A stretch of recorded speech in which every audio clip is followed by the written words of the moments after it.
ಎಸ್ಟಿವಿಗೆ ಸ್ವಾಗತ. ನಾನು ವಿಜಯಲಕ್ಷ್ಮಿ.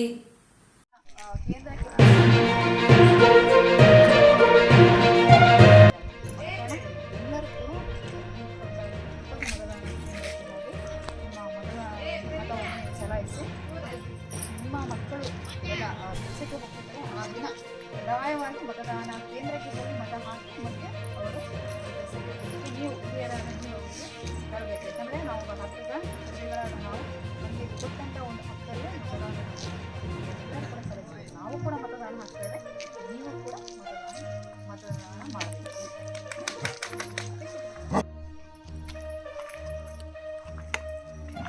ಏಪ್ರಿಲ್ 26ರಂದು ಮತದಾನ ಇದೆ. ಇದು ನನ್ನ ಮೊದಲ ಮತದಾನ.